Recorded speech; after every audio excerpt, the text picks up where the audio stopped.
Okay, Bismillahirrahmanirrahim. Better today, first of all, we are going to discuss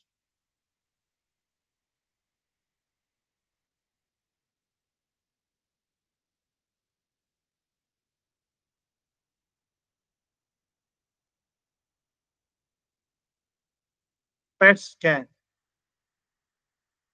अच्छा जी, what do you mean by PET scan? P for positron,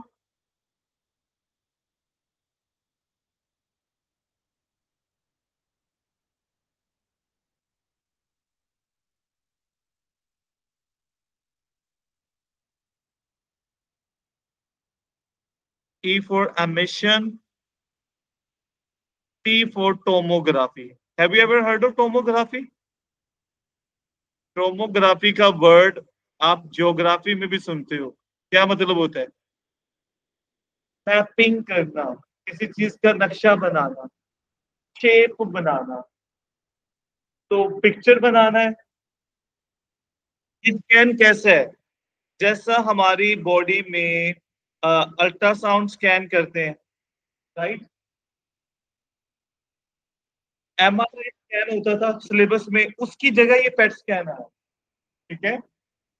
अच्छा, what do you mean bye positron emission spectrum? This is positron emission tomography PET scan. अच्छा, इसमें होता क्या है?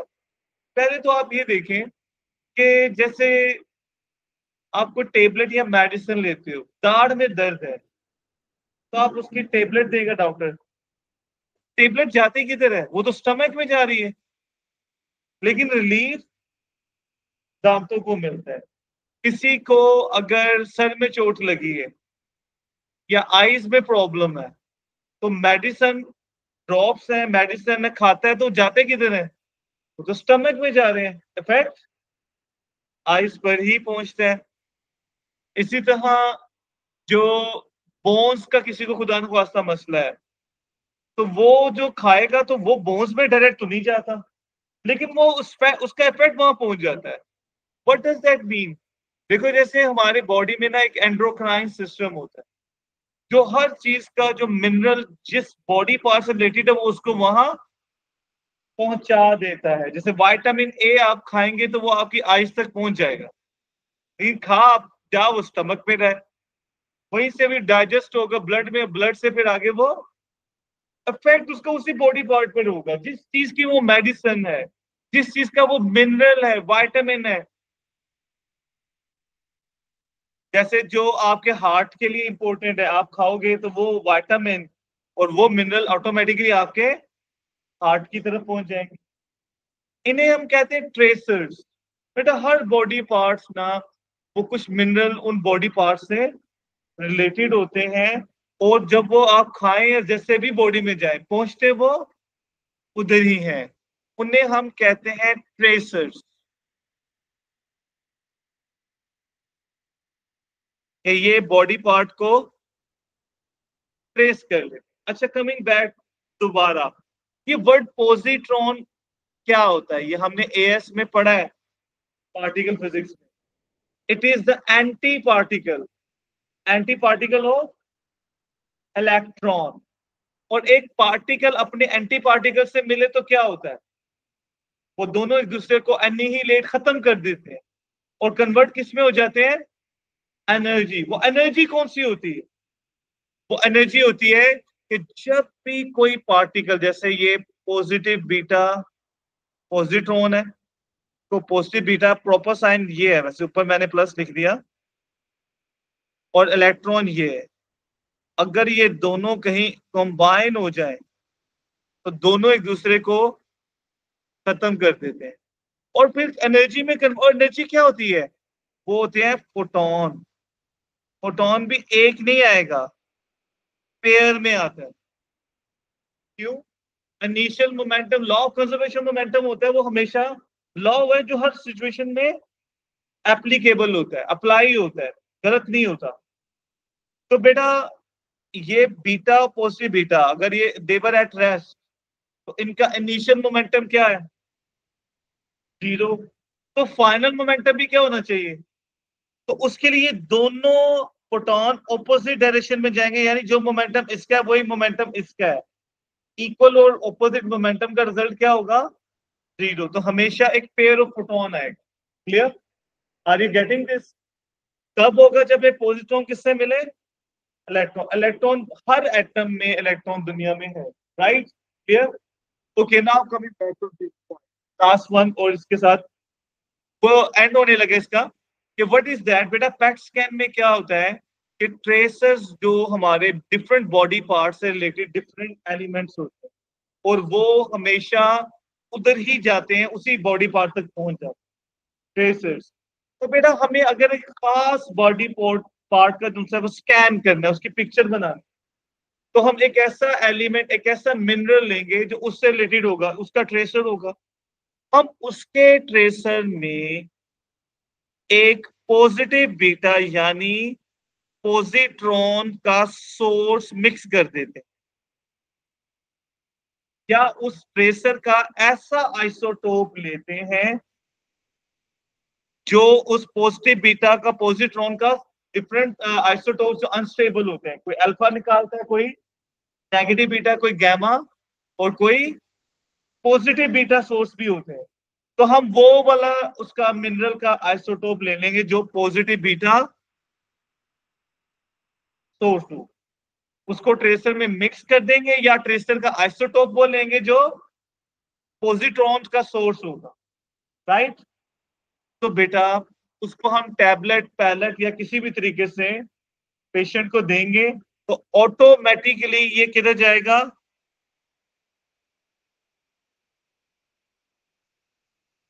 उस organ तक पहुंचेगा। अब उस ऑर्गन में जाकर, हमारी बॉडी है, कोई भी ऑर्गन है, सेल्स से बना हुआ है, और सेल्स आगे किससे बने हैं? एटम्स। और हर एटम्स के अंदर इलेक्ट्रॉन, प्रोटॉन और, तो बेटा उस ऑर्गन में जाकर ये पॉजिटिव बीटा जब रेडिएशन निकालेगा, तो वहां मौजूद इलेक्ट्रॉन्स के साथ कंबाइन हो जाएगा। ये पॉजिट्रॉन का प्रॉपर सिंबल वैसे ये होता है, इलेक्ट्रॉन का माइनस यहां होता है। राइट? तो बेटा जब वो मिलेंगे तो वहां पर क्या प्रोड्यूस होगा हमारे पास? एनर्जी किस फॉर्म में निकलेगी? फोटॉन्स।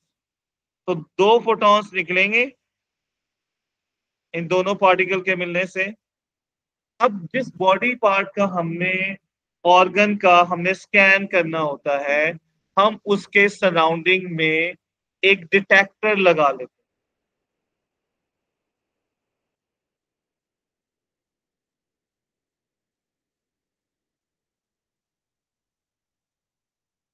अब डिटेक्टर क्या होता है कि उसने उसको हर तरफ से घेरा हुआ होता है।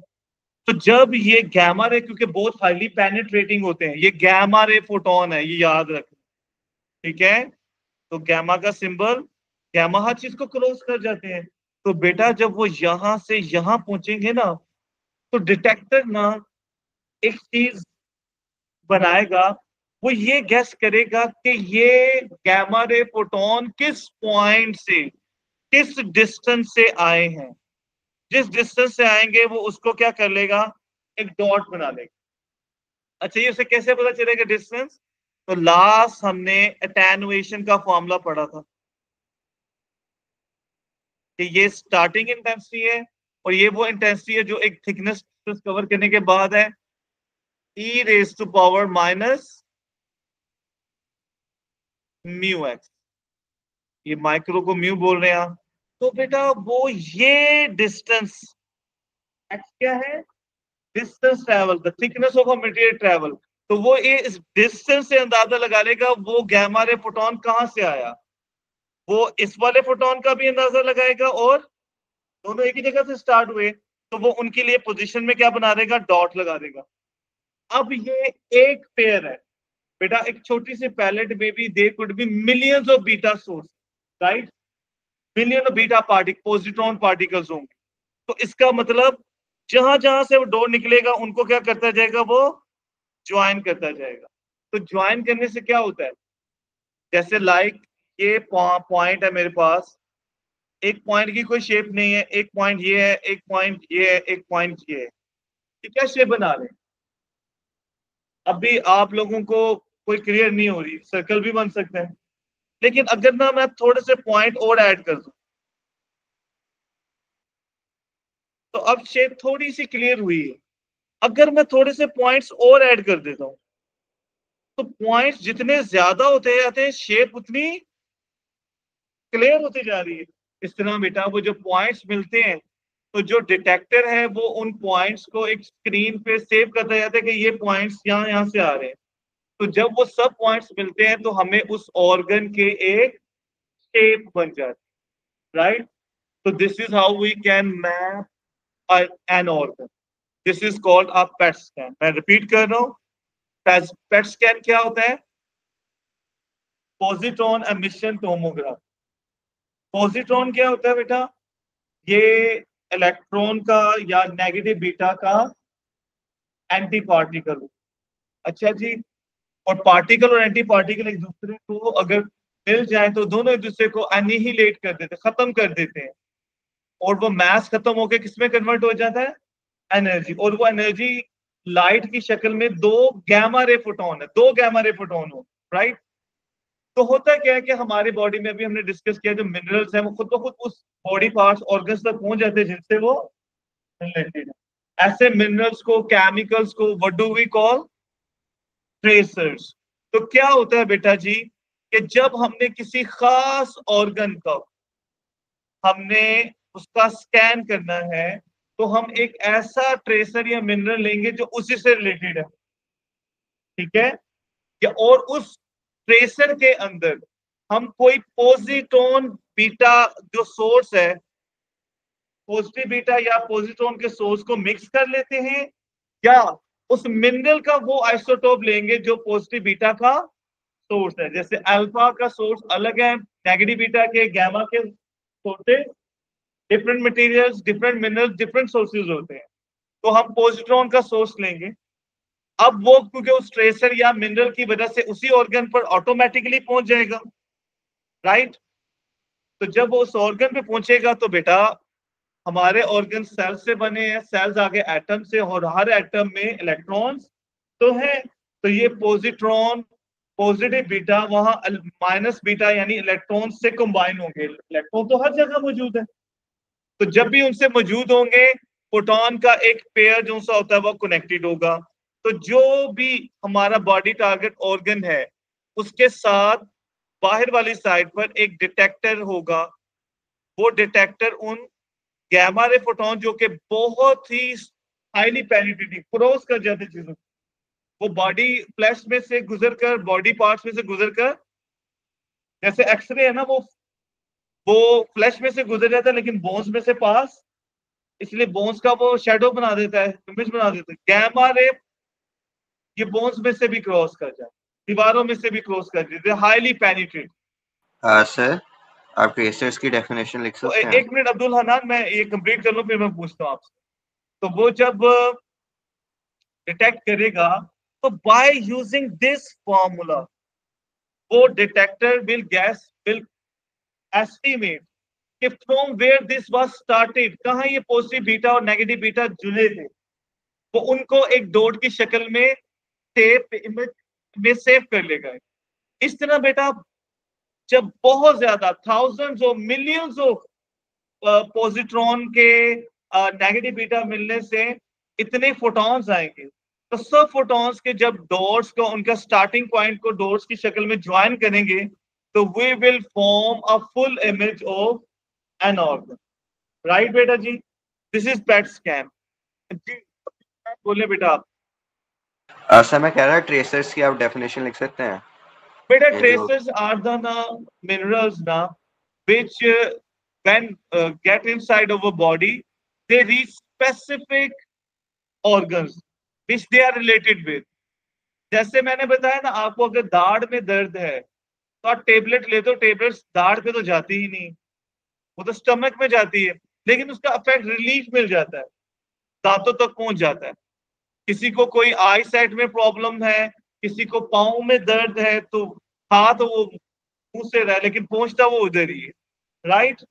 तो इट मीन्स के हमारे कुछ केमिकल्स हैं, जैसे बायोलॉजी जिन्होंने रखी हो तो एंडोक्राइन सिस्टम भी होता है, केमिस्ट्री वाले भी बता सकते हैं जिन्होंने हाई लेवल पर केमिस्ट्री पढ़ते हैं, तो बायो भी इनके कॉम्बिनेशन में होता है, राइट। तो वो मिनरल्स पहुंचते उधर ही है, राइट। तो सर कोई इतना ऐसा, जब वो उधर पहुंचेंगे उन ऑर्गन पर, तो आगे वाला हमने डिस्कस करिए। जी बेटा बोले। अगर कोई ऐसा क्या कहते हैं आपका ट्रेसर हो जो हैवी मेटल हो, वो तो फिर पॉइजनिंग कर देगा ना। बेटा तो आप लोग टॉक्सिक मटेरियल नहीं लेने, तो मेटल तो आप आयरन नहीं खाते हो, सेब में आयरन होता है और हम्म। पानी और कैल्शियम होता है, ये सब मेटल्स ही है। लेकिन जी। टॉक्सिक मेटल हम डायरेक्ट कोई नहीं खाते, जैसे सोडियम बहुत रिएक्टिव है, वो तो डायरेक्ट तबाही फेर देगी, लेकिन आप सोडियम क्लोराइड की शक्ल में खाते हो उसको तो वो कुछ भी आपके लिए हार्मफुल नहीं है। तो ये मेडिकल एस्पेक्ट है कि वो मिनरल्स हम जहर वाला ना हो, जहरीला या टॉक्सिक फॉर्म में ना हो, राइट, क्लियर। तो सर ये जो ट्रेसर्स हैं ये एक तरह से क्या करते हैं कि वो बीटा पार्टिकल्स को ज्यादा आई मीन करते हैं। बेटा जी सोर्स है ना, जैसे हमारे पास होती है डिफरेंट क्या आपकी मटेरियल बॉडी सोर्स, के अंदर अल्फा से बीटा रेडिएट गैमा, होंगे। उनकी हाफ लाइफ होती है, उनकी एक काउंट रेट होता है, एक स्पीड होती है जिससे वो रेडिएशन को अमिट करते हैं। तो इनमें आपने क्वेश्चन पूछ रहे, अच्छी बात है कि पॉजिटिव बीटा, क्योंकि सोर्स ये रेडिएशन ही है ना, रेडिएशन हमारी बॉडी के लिए बायोलॉजिकली दे आर हार्मफुल। तो ऐसा मटेरियल यूज करें जिसकी हाफ लाइफ बहुत लंबी ना हो, कि वो बहुत ज्यादा तेज तक बॉडी में ना रहे, राइट। और अमाउंट भी बड़ी लिमिटेड होनी चाहिए, डोजेज भी लिमिटेड होनी चाहिए। जी तो सर मतलब कि आपको एक ऐसा सोर्स खिला देते हैं जो पॉजिटिव बीटा पार्टिकल्स को इमिट करता है थोड़ी देर के लिए, जी जी और फिर वो उससे आप उसका डिस्टेंस से आप उसको टॉप 3D मॉडल टाइप सा बना लेते हो। जी, definitely 3D model a good word. Hmm. और आगे 3D मॉडल यहाँ भी है, एक्सरे में भी आना, सीटी स्कैन, वो साइट पे नोट्स बने हुए हैं उसके, ये है। लेकिन उससे पहले हमें एक्सरे के बारे में पढ़ना है कि एक्सरे होती क्या है, तो वो हम मैं स्टार्ट करने लगा। Should I start? जी। ओके, अच्छा बेटा जी, first of all we are starting from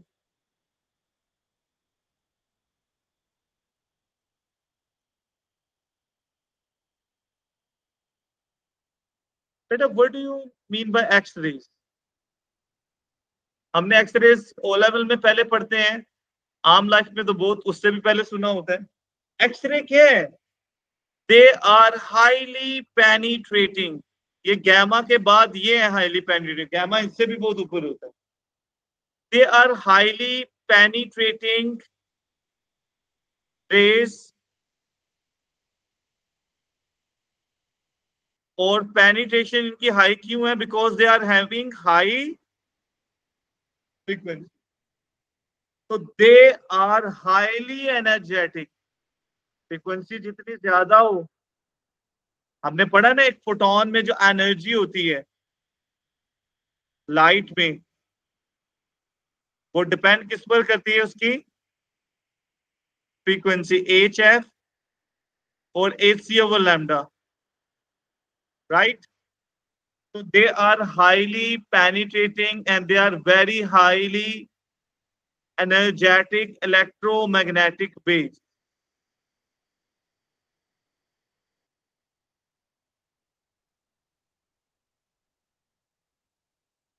तो बेटा जी ये एक्सरेज सबसे पहले प्रोड्यूस कैसे होती है, पहला क्वेश्चन, और इसके बहुत क्वेश्चन एग्जाम में आए हुए।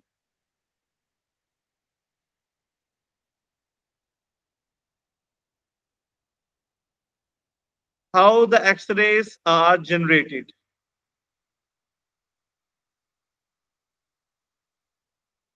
बेटा एक्सरेज की जो जनरेशन है ना, is the reverse process of photoelectric effect.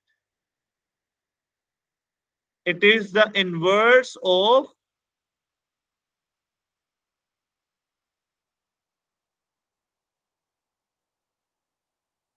Photo electric effect. वो क्या होता है बेटा? फोटो इलेक्ट्रिक इफेक्ट ये होता है कि आप फोटोन हिट करते हो किसी मेटल से, तो उसमें से इलेक्ट्रॉन निकलते, तो ये रिवर्स होता है, ऑपोजिट होता है। इसमें आप इलेक्ट्रॉन्स, हाईली एनर्जेटिक इलेक्ट्रॉन को आप हिट करते हो मेटल से, टारगेट मेटल से वो हिट करते हैं, तो बेटा उस हिट करने के नतीजे में यहां से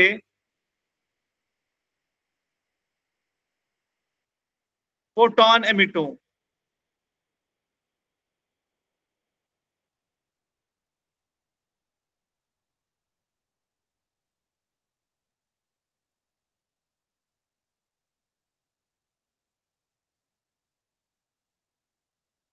ये इलेक्ट्रॉन्स जो उनसे है बेटा जी हिट करेंगे, ये सामने रखी हुई एक टारगेट मेटल है,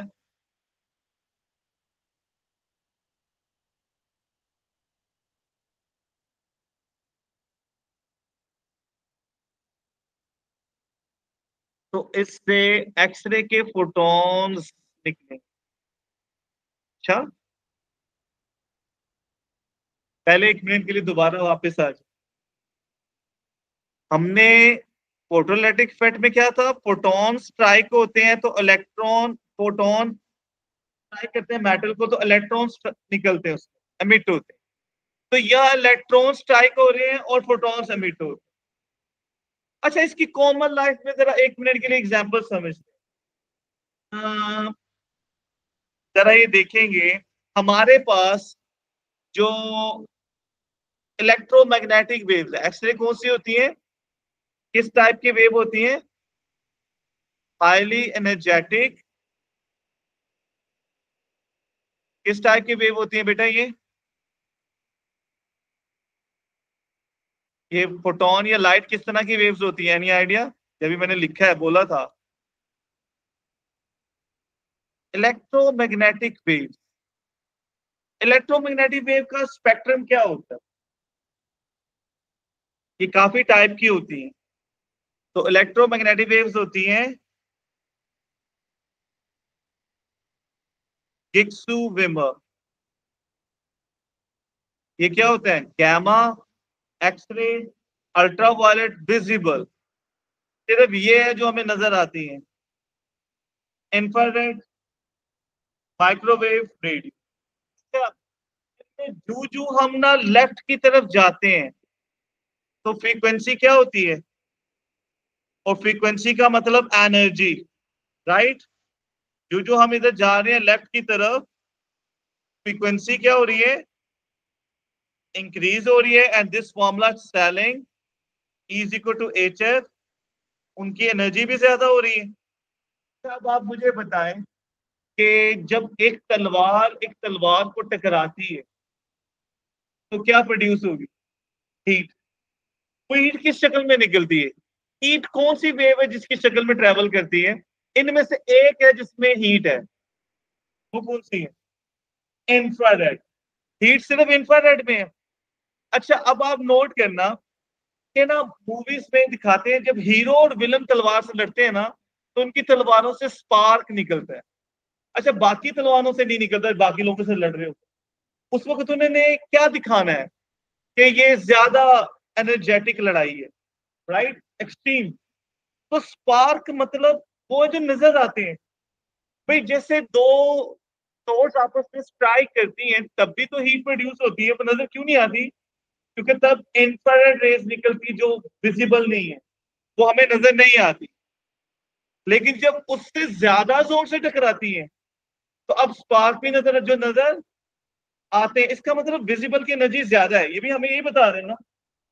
इट मीन्स अगर आप और जोर से, यानी इफ यू सी दिस, कि हम कंपैरिजन करें कि अगर ना आम स्प्लेयन में इंफ्रारेड रे आ रहे हैं उससे ज्यादा एनर्जी में विजिबल आ रहे हैं, विजिबल से ज्यादा एनर्जी में और अगर उससे ज्यादा एनर्जी से टकराएं तो इसका मतलब बहुत ज्यादा एनर्जी से टकराएं तो ये हमें बताते साइंस जो हमारे प्रीवियस नॉलेज है कि वाकई फोटोन आएंगे। लेकिन फोटोन यानी लाइट स्पार्क उस एनर्जी के, ये सब लाइट्स हैं और सब लाइट किस तरह ट्रेवल करती हैं in the form of photons. Photon, ये जो फोटोन यहां मैंने बनाया, राइट। तो बेटा इट टेल्स कि इंफ्रारेड से ज्यादा पावरफुल विजिबल, फिर अल्ट्रावायलेट और एक्सरे पावरफुल है। गैमा नहीं आ सकते हमारी कोलिजन से क्योंकि वो न्यूक्लियस के अंदर से ही आ सकते हैं, दे आर मोस्ट पावरफुल। तो एक्सरे हमारी स्ट्रीम है लेकिन उसके लिए बहुत ज्यादा एनर्जी रिक्वायर्ड है। तो उसके लिए जो इलेक्ट्रॉन होते हैं ना बेटा, इलेक्ट्रॉन निकलते कैसे हैं? इलेक्ट्रॉन होता है एक कोई फिलामेंट होता है स्प्रिंग, अगर वो बहुत हीटअप हो जाए तो ये पहले ओ लेवल में होता था। आई एम अफ्रेड कि आपने शायद पढ़ा है कि नहीं पढ़ा, कि अगर हार्मोनिक किसी इमिशन। मेटल को बहुत ज्यादा हीटअप कर दें तो वो अपने इलेक्ट्रॉन एमिट करने लग जाती है। This is called thermionic. Thermionic emission. Thermal से निकला हीटअप होने से, राइट। अब एक बात सोचें कि ये इलेक्ट्रॉन को क्या तकलीफ है कि वो इस मेटल की तरफ ही जाएगा भाई। उसके लिए इंपॉर्टेंट है कि हम ना ये जो फिलामेंट है इसको या इसकी सराउंडिंग को नेगेटिव चार्ज दें और इस मेटल को पॉजिटिव चार्ज दें, तो इलेक्ट्रॉन खुद ब खुद पॉजिटिव की तरफ जाएगा ना। अच्छा, जब आप किसी चीज को पॉजिटिव और नेगेटिव से कनेक्ट करते हो तो एक्चुअली आप क्या प्रोवाइड कर रहे हो? वोल्टेज।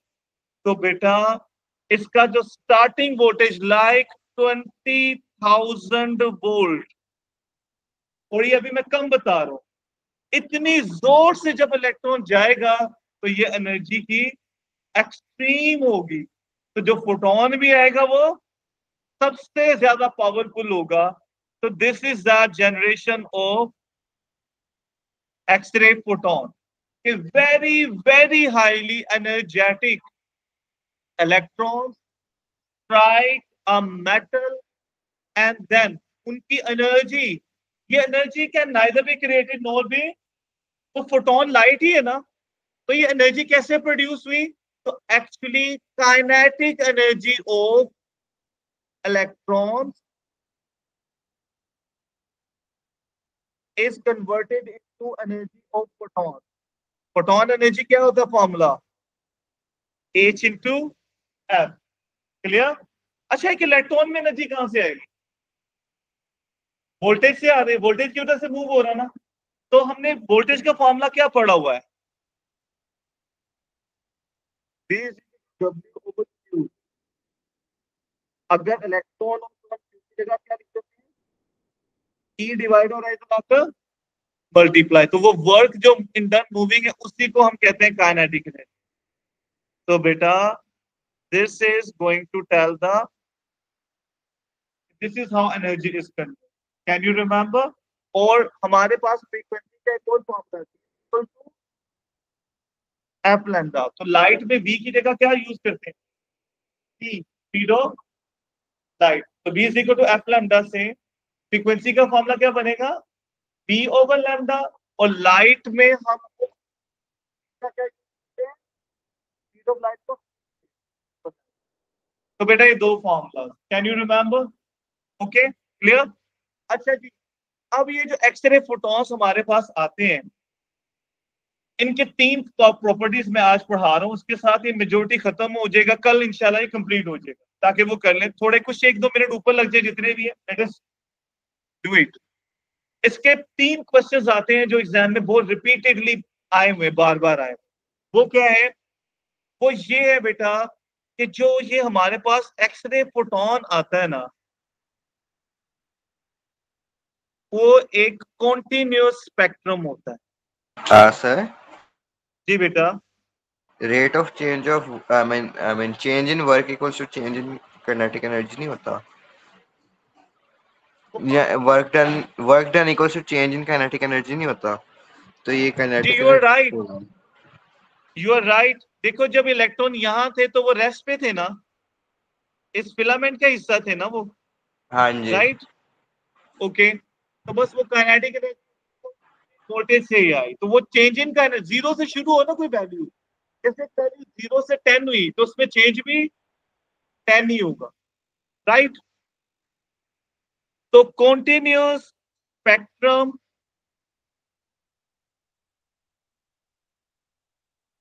और डिस्ट्रीब्यूशन ऑफ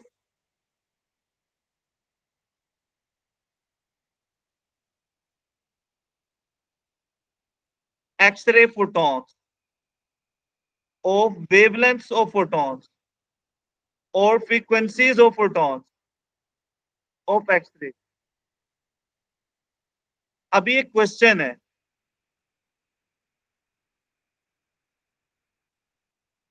क्वेश्चन पूछता है why there is a continuous spectrum or distribution of wavelength or frequencies or photons of X-ray। अच्छा, तो पहले तो इसका मतलब समझने क्या हो।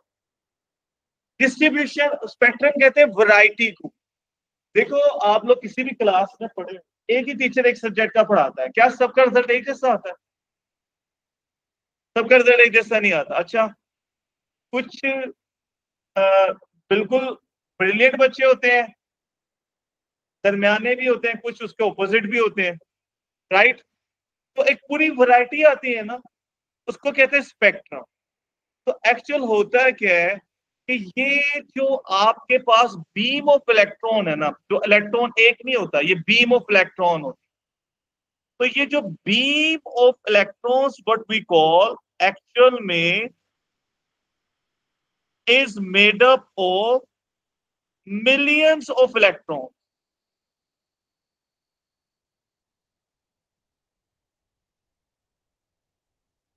अब बेटा जब वो उस सरफेस से टकराएंगे तो उस सरफेस में क्या किस चीज से टकराएंगे? एटम। उन एटम के किसी पार्ट से टकराएंगे। तो बेटा कोई चीज बिल्कुल सीधी टकराएगी, कोई साइड पे भी टकरा सकती है जरा। लाइक आप कोई हेलमेट या कोई राउंड चीज अपने सामने रख लो और थोड़ा सा डिस्टेंस से आप बॉल्स मारो, तो आपकी सारी बॉल्स मिडिल में लगेंगी, थोड़ी साइड्स में भी लगेंगी।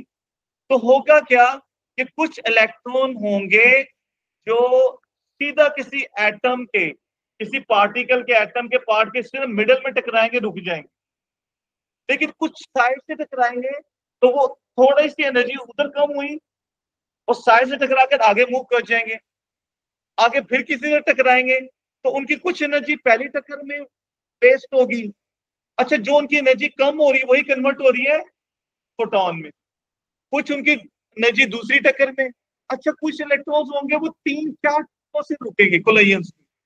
What does that mean? Her collision पे उनकी एनर्जी कुछ ना कुछ कम हो रही है, जो कम हो रही है that is converting into photons. तो इसका मतलब एक से ज्यादा फोटॉन आएंगे। अच्छा, जो ना ज्यादा कोलिजन्स पे रुकेंगे, इसका मतलब हर कोलिजन पे थोड़ी थोड़ी एनर्जी वाले फोटॉन आएंगे, और जो जितने कम कोलिजन्स पे रुकेंगे उनकी एनर्जी उतनी फोटॉन्स की ज्यादा। अब इसको टेक्निकली हम कैसे कहेंगे? हम कहेंगे कि different in a beam of electron there are millions of electrons, और उनके there is a huge variety of deceleration. Deceleration means उनका कोलाइड करके रुक जाना। तो उनकी डीसेलरेशन की एक डिग्रीज है, डिग्री का मतलब लेवल है। तो कुछ एक कोलिजन के बाद रुकेगा, कुछ दो कोलिजन, को तीन, कुछ चार, को इससे ज्यादा कोलिजन। इस तरह जो आने वाले फोटॉन्स है उनकी एनर्जी के लेवल्स भी डिफरेंट हों।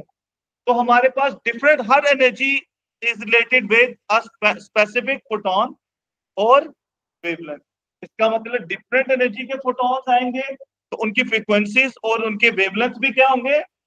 एक डिफरेंट वैरायटी पूरी होगी। तो continuous means a variety. So what does that mean? How would we say? The beam of electron is composed of millions of electrons which will have a large degree or variety of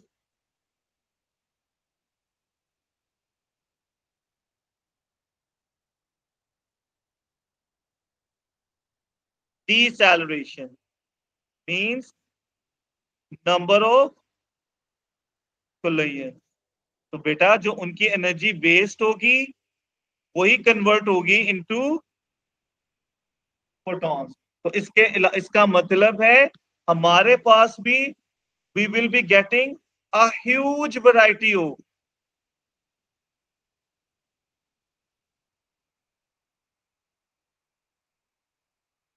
sir, जी बेटा। अगर आपने कहा 20 kilo volts पे example के X rays बनती है और बीम ऑफ इलेक्ट्रॉन्स में डिफरेंट एनर्जीज ऑफ इलेक्ट्रॉन्स होते हैं, तो वो जो डिफरेंट एनर्जीज ऑफ एक्सरेज आएंगी या उनका different energies of electromagnetic waves आएगी? बेटा जी, एक्सरे के लिए अगर हम लो वोल्टेज से करें तो एक्सरे प्रोड्यूस नहीं होंगी। नहीं सर, मैं वैसे ही यानी कह रहा हूँ उसके लिए बहुत कि हाई वोल्टेज पे एक्सरे प्रोड्यूस होने लगी। हाँ जी, एक मैं चीज कह रहा हूँ कि अगर 20 किलो वोल्ट्स में हम अज्यूम करते हैं कि एक्सरेज प्रोड्यूस होती है, तो हमने 20 किलो वोल्ट्स की बीम ऑफ इलेक्ट्रॉन्स भेजते गए हैं। तो आपने कहा कि बीम ऑफ इलेक्ट्रॉन्स सबके पास सेम एनर्जी नहीं होती, तो वेरिड होती है।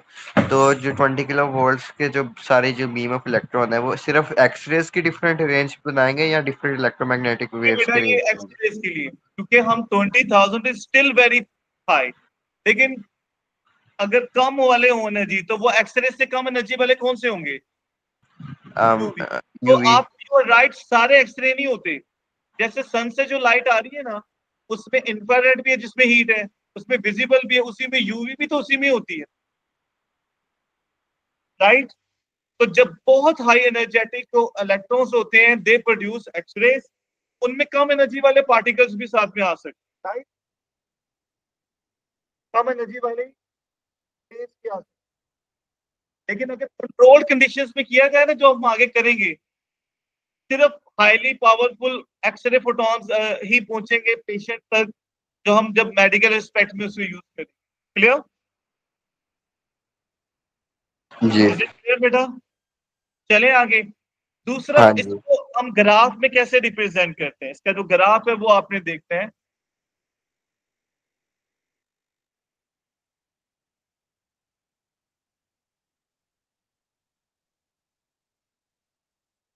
अगर इंटेंसिटी देखें ग्राफ की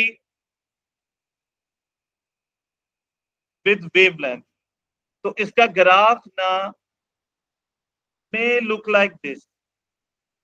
यानी ये बता रहा है कि वेवलेंथ की एक पूरी वैरायटी है विच कंटिन्यू। अच्छा, ये ग्राफ अभी चेंज आने इस ग्राफ की शेप में, अभी ड्रॉ ना कीजिएगा ग्राफ। दूसरा इसका वो एस्पेक्ट होता है, वो ये होता है बेटा, ये जो अगर हम स्पेक्ट्रम देखें तो इसमें ये वाली पोजीशन है ना, तो यहां वेवलेंथ मिनिमम,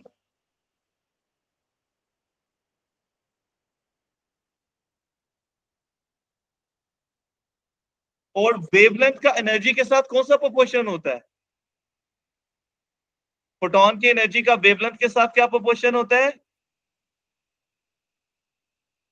इनवर्स प्रोपोर्शन। तो बेटा ये सेकंड पॉइंट है, कटिंग, यानी ग्राफ का कट करना, इंटरसेप्ट करना। शॉर्टेस्ट वेवलेंथ, वेवलेंथ की एक खास वैल्यू को कट करना, इंटरसेप्ट करना, ये क्या रिप्रेजेंट करता है बेटा? जहां वेवलेंथ सबसे कम है वहां एनर्जी सबसे, तो सबसे ज्यादा एनर्जी कब होगी? जितनी कोलिजन ज्यादा होती है उनमें एनर्जी क्या हो जाती है?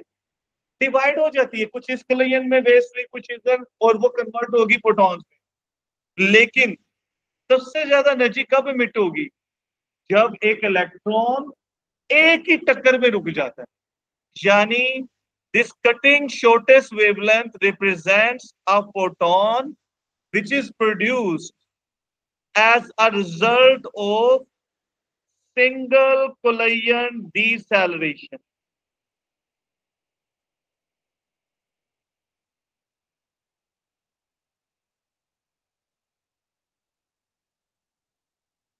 सर, आपका वाई एक्सिस पे क्या है? Y axis पर इंटेंसिटी, स्ट्रेंथ, अमाउंट। क्लियर? अच्छा बेटा जी, लास्ट पॉइंट, और थोड़ा सा जल्दी में कर रहा हूं, कल वाली क्लास में अगर हो सका तो फिर दोबारा इसको कर लेंगे। वो ये होता है कि जैसे टीचर सम टाइम बात करते हैं, इससे ज्यादा सेक्शन है तो वो कहते हैं यार ये सेक्शन बहुत अच्छा है, ए ग्रेड सेक्शन, ये बी ग्रेड है। जैसे आपके स्कूल में सेक्शन रेड कोई अच्छा होता है, कभी कोई इंग्लिश में कोई, राइट।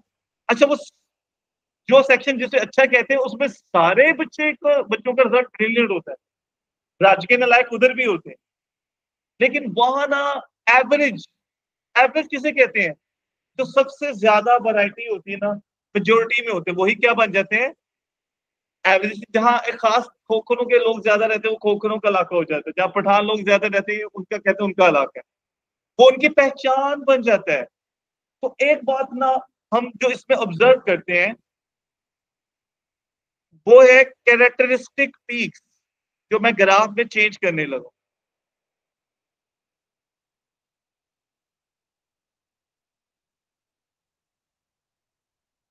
कैरेक्टरिस्टिक पीक्स क्या होती हैं, ये जो हमारा ग्राफ है ना, इसमें बीच बीच में ना कहीं एकदम ना पीक्स ज्यादा आती हैं। अच्छा, वो पीक्स रिप्रेजेंट क्या कर रही हैं, उनकी इंटेंसिटी या अमाउंट क्या है दूसरों से, ये स्पेसिफिक वेवलेंथ है। ये इंटेंसिटी अमाउंट को कहते हैं, ये ज्यादा तादाद में है तो ये उसकी पहचान बन जाती, पहचान, आइडेंटिफिकेशन। तो देखो बेटा, एक तो अभी हमने एग्जांपल दी थी 20,000 वोल्ट पे, अगर हम 40,000 के तो ये ग्राफ इस तरह हो जाए, 60,000 ग्राफ इस तरह हो जाए, ग्राफ की ओवरऑल शेप। लेकिन हम तब भी नोट करेंगे हर मेटल, ये टारगेट मेटल है ना, हर मेटल से इलेक्ट्रॉन प्रोटॉन एक जैसे, जैसे आप अपना हाथ लकड़ी पे मारे तो साउंड कोई और आएगी, दीवार पे मारे कुछ और आएगी, मेटल पे मारे कुछ और, बोर्ड पे मारे, अपने आप को मारे तो साउंड कुछ और आएगी, यानी एनर्जी कोई और रहेगी, हर चीज से।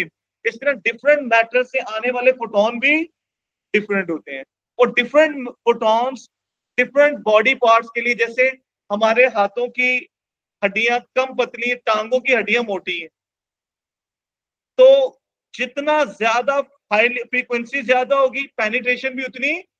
तो हमारे हर बॉडी पार्ट के लिए जो एक्सरेज होती है वो सब जगह एक जैसी यूज, अगर कभी करवाने जाए एक्सरे तो वो आपके दांतों का एक्सरे है ना, वो किसी और मशीन पे करेगा, ठीक है, हाथ का एक्सरे किसी और मशीन पे करेगा, क्योंकि डिफरेंट बॉडी पार्ट्स पे बोन्स की स्ट्रेंथ या थिकनेस डिफरेंट है।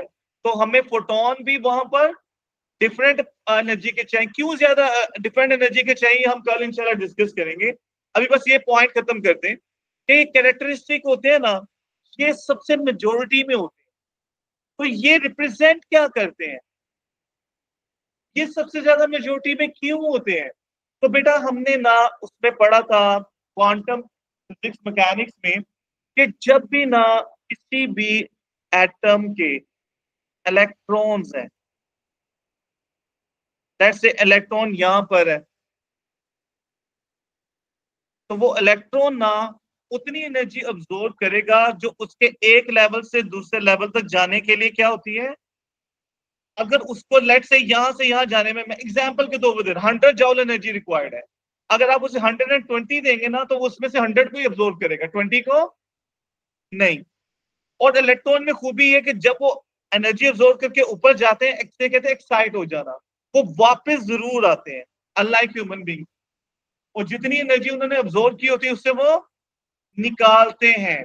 तो बेटा ये जो कैरेक्टरिस्टिक है जो दूसरों से ज्यादा है, ये स्पेसिफिक वेवलेंथ को रिप्रेजेंट कर रहे हैं, और हर वेवलेंथ एक स्पेसिफिक एनर्जी को रिप्रेजेंट कर रही है, राइट।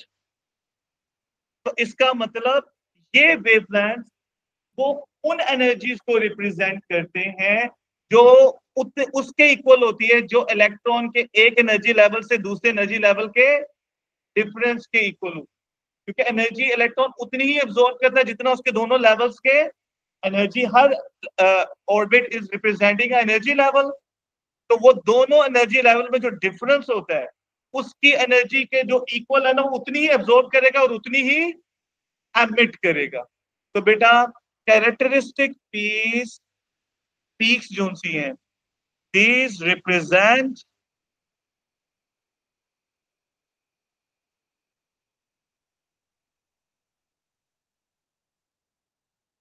स्पेसिफिक वेवलेंथ, और वेवलेंथ का किससे ताल्लुक होता है? एनर्जीज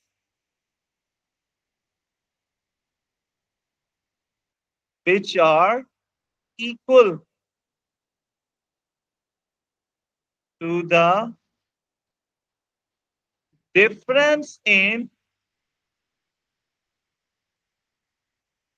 energy levels, orbits जिन्हें कहते हैं, of atoms of target metal.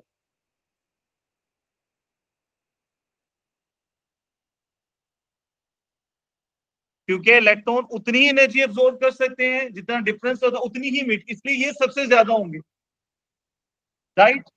तो बेटा जी, ये सबसे ज्यादा होने की वजह से इनकी इंटेंसिटी या अमाउंट सबसे ज्यादा होती है, they are represented as peaks. और अब आप now you can see different metals में एटम्स के एनर्जी लेवल्स भी क्या होते हैं? डिफरेंट। इसलिए टारगेट मेटल के चेंज होने से जो हमारे पास फोटॉन्स भी आएंगे वो डिफरेंट। इसलिए डिफरेंट बॉडी पार्ट्स के लिए टारगेट मेटल्स डिफरेंट क्यों होनी चाहिए, इंशाल्लाह कल डिस्कस करेंगे। Any question? सर मुझे ग्राफ समझ नहीं आया जो आपने कहा था कि ह्यूज